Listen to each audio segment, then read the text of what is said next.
Salihah pada hari ini. Semoga dalam kondisi sehat walafiat dan selalu dalam lindungan Allah Subhanahu wa Ta'ala. Salihah, hari ini Bu Tuti akan menemani kalian pada video pembelajaran tema 3, yaitu tentang makanan sehat, dan subtema 1 tentang bagaimana tubuh kita mengelola makanan. Tujuan pembelajaran kita pada hari ini adalah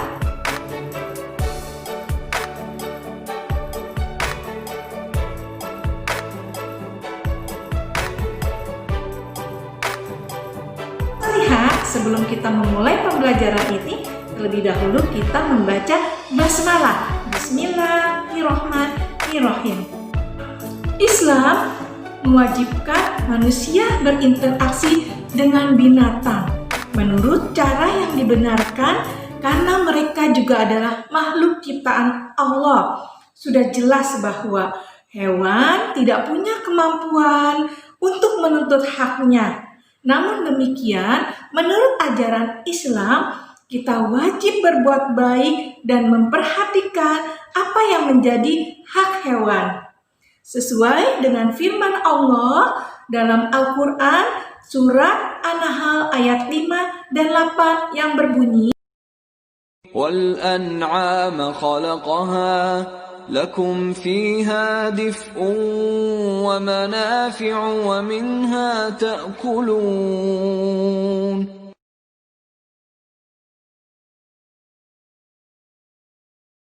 sebagai makhluk hidup, hewan membutuhkan makanan untuk keperluan hidupnya. Makanan hewan berbeda-beda berdasarkan jenisnya. Setiap jenis hewan mempunyai sistem pencernaan yang berbeda. Makanya kita pun harus paham tentang sistem pencernaan yang ada pada hewan. Salih dan salihah, hari ini Bu Tuti akan menjelaskan tentang sistem pencernaan pada hewan, agar kita juga menjadi paham apa sih sistem pencernaannya. Yuk kita simak video berikut ini.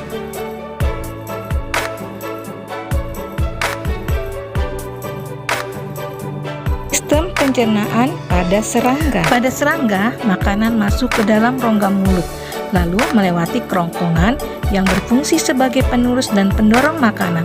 Pada serangga, tipe penusuk dan penghisap, di kerongkongan terdapat pompa faringeal yang dipakai untuk mengambil cairan.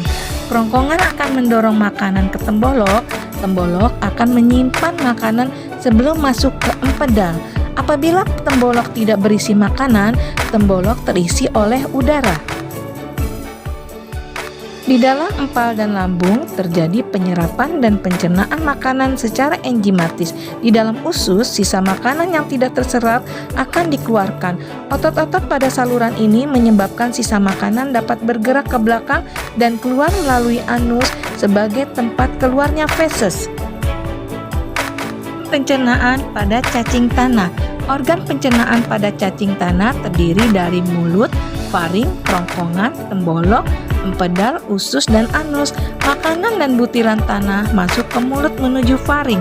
Makanan dari faring melalui kerongkongan akan dibasahi oleh lendir, kemudian masuk ke tembolok sebagai penyimpanan sementara. Makanan dari tembolok masuk ke empedal dan terjadi pencernaan secara mekanik dan dikeluarkan melalui anus. Sistem pencernaan pada ikan. Makanan pertama kali masuk ke dalam rongga mulut. Gigi ikan terdapat pada rahang atas, sedangkan pada rahang bawah terdapat lidah. Ikan juga mempunyai kelenjar ludah.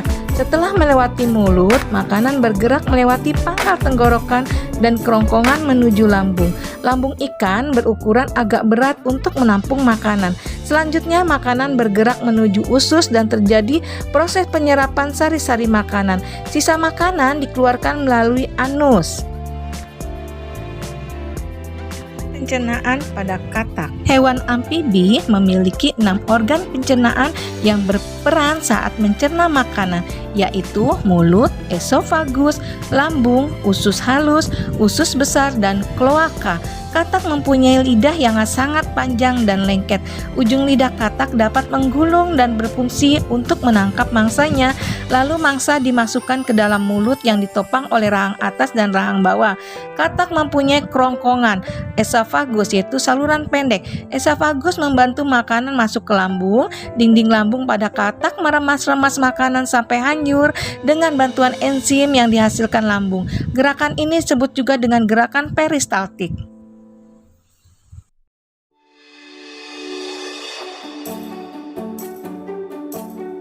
Rongga mulut pada buaya dapat membuka lebar yang berfungsi untuk mengunyah dan mempertahankan mangsanya. Pada rongga mulut buaya terdapat gigi dan lidah. Kerongkongan atau esofagus merupakan saluran yang menghubungkan rongga mulut dengan lambung pada buaya. Di kerongkongan, makanan hanya numpang lewat dan tidak terjadi proses pencernaan. Lambung pada reptil berguna untuk menampung makanan dan terletak di belakang kerongkongan. Di dalam lambung terjadi pencernaan mekanik dengan bantuan otot lambung dan pencernaan kimiawi.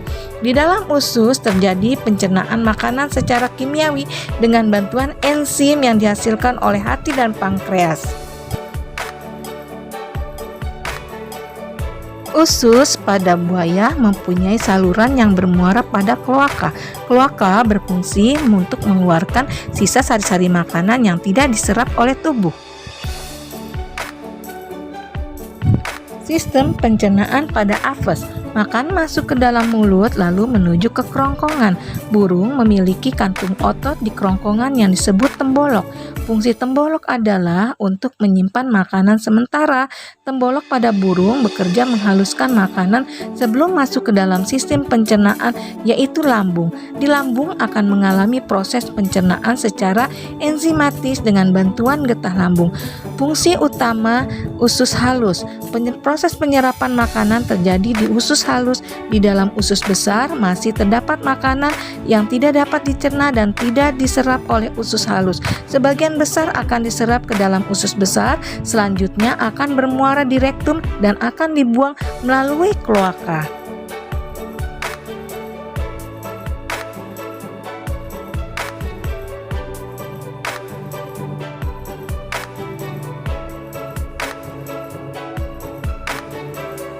Salih-salihah, setelah tadi kalian mengetahui tentang informasi pencernaan pada hewan, namun kita perlu juga mengetahui sistem pencernaan pada tubuh kita.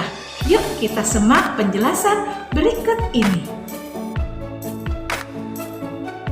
Hai teman-teman, kemarin kan kita sudah membahas pencernaan makanan dari mulut ya. Setelah dari mulut, makanan kita menuju kerongkongan. Kerongkongan adalah suatu saluran seperti tabung sepanjang 20 cm yang menghubungkan antara rongga mulut dengan lambung. Di dalam kerongkongan terjadi gerakan peristaltik, yaitu gerakan meremas-remas yang dilakukan oleh dinding kerongkongan untuk membuat makanan terdorong masuk ke dalam lambung. Berarti tujuan selanjutnya ke lambung ya, Pipo? Betul, Bol. Lambung adalah bagian dari organ pencernaan manusia yang paling elastis. Lambung berbentuk seperti kantong dan terletak di dalam rongga perut sebelah kiri atas. Di dalam lambung, makanan mengalami pencernaan secara mekanis dan kimiawi. Pencernaan mekanis dilakukan oleh dinding atau otot lambung yang meremas dan mengaduk makanan. Pencernaan kimiawi dilakukan oleh getah lambung yang dihasilkan oleh kelenjar getah lambung. Getah lambung mengandung enzim pepsin, enzim renin, dan asam klorida. Enzim pepsin berfungsi untuk memecah protein menjadi pepton. Enzim renin berfungsi untuk mengendapkan protein susu menjadi kasein. Asam klorida atau HCl berfungsi untuk mengasamkan makanan dan membunuh kuman yang masuk bersama makanan. Nah, habis ini makanan kita pergi ke toilet ya? Hihihi. Ah, kamu ini belum, Bol. Selanjutnya, makanan dicerna di usus halus dulu. Usus halus merupakan usus terpanjang dalam saluran pencernaan karena panjangnya mencapai 6 hingga 7 meter. Di dalam usus halus terdapat cairan khusus yang membantu penyempurnaan pencernaan makanan. Oh iya, usus halus terdiri dari 3 bagian, yaitu usus 12 jari, usus kosong, dan usus penyerapan. Apa aja ya fungsinya? Usus 12 jari atau disebut juga duodenum memiliki panjang kira-kira 25 cm. Usus 12 jari mencerna makanan dengan bantuan getah pankreas dan getah empedu. Getah pankreas dihasilkan oleh kelenjar pankreas. Getah pankreas mengandung enzim-enzim berikut. Enzim amilase berfungsi mengubah zat tepung atau amilum menjadi zat gula atau glukosa. Enzim tripsin berfungsi mengubah pepton menjadi asam amino. Enzim lipase berfungsi mengubah lemak menjadi asam lemak dan gliserol. Kalau getah empedu dihasilkan oleh hati dan disimpan dalam kantong empedu. Getah empedu berfungsi untuk mencerna lemak. Selanjutnya, usus kosong atau jejunum terletak di antara usus 12 jari dan usus penyerapan. Usus kosong memiliki panjang sekitar 2,5 meter dan berfungsi untuk mencerna makanan dari usus 12 jari. Terakhir adalah usus penyerapan yang merupakan tempat penyerapan sari-sari makanan. Di seluruh permukaan dindingnya terdapat ujung-ujung pembuluh darah yang menyerap sari-sari makanan. Kemudian, sari makanan diedarkan melalui aliran darah ke seluruh bagian tubuh. Jadi makanan yang kita makan kembali lagi ke dalam tubuh kita ya? Iya, Bol. Habis itu, sisa makanan yang dicerna masih berlanjut ke usus besar. Nah, usus besar berfungsi menyerap cairan, vitamin, dan mineral dari sisa-sisa makanan yang telah diserap oleh usus halus. Pada usus besar, terdapat bakteri yang berguna untuk tubuh bernama E. coli yang berfungsi untuk membantu proses pembusukan sisa makanan. Proses pembusukan sisa makanan akan menghasilkan kotoran atau feses yang kemudian dikeluarkan melalui anus. Oh gitu. Nah, gimana dengan mulus? Itu disebabkan oleh apa ya, Pipo? Organ terakhir yang bernama rektum adalah ujung muara dari usus besar yang berfungsi sebagai tempat penyimpanan feses sementara. Ketika rektum terisi penuh dengan feses, maka saraf akan mengirimkan respon kotak yang menimbulkan rasa ingin buang air besar. Anus adalah lubang di bagian bawah pantat yang berfungsi sebagai tempat keluarnya feses dari tubuh. Jadi begitu ya, seluruh proses pencernaan dalam tubuh kita. Iya, Bol. Untuk memudahkan proses pembuatan bagan pada buku tema 3 pada halaman 20, maka tulislah nama-nama alat pencernaan dan fungsinya masing-masing. Kita kerjakan ya di buku tema 3, subtema 1, halaman 20. Saya lihat setelah tadi kalian mendengarkan informasi tentang sistem pencernaan pada manusia, maka setelah ini Bu Tuti akan menjelaskan tentang macam-macam informasi tentang iklan.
Setelah kalian memahami beberapa syarat yang ada pada iklan, amatilah contoh iklan berikut ini.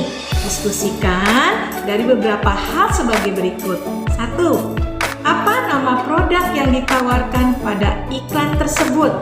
2. Siapakah sasaran iklan tersebut? 3. Apakah keunggulan dari iklan tersebut? 4. Menurut kalian, apakah penulisan iklan tersebut sudah menggunakan bahasa yang persuasif? Salih-salihah, demikianlah video pembelajaran kita pada hari ini. Semoga apa yang telah Bu Tuti sampaikan dapat kalian pahami dengan jelas dan akan menjadikan informasi dan pengalaman untuk kita, terutama kita bisa menjaga kesehatan yang ada pada pencernaan tubuh kita dan kita lebih menyayangi hewan karena kita tahu pencernaan-pencernaan yang ada pada hewan tersebut. Serta kita dapat memahami tentang pengertian dari iklan, jenis-jenis iklan apa saja, dan syarat-syarat yang ada pada suatu iklan. Demikianlah pembelajaran kita pada hari ini. Kita tutup dengan membaca hamdalah dan doa kafaratul majelis. Subhanakallahumma wa bihamdika asyhadu alla ilaha illa anta astaghfiruka wa atubu ilaik. Assalamualaikum warahmatullahi wabarakatuh.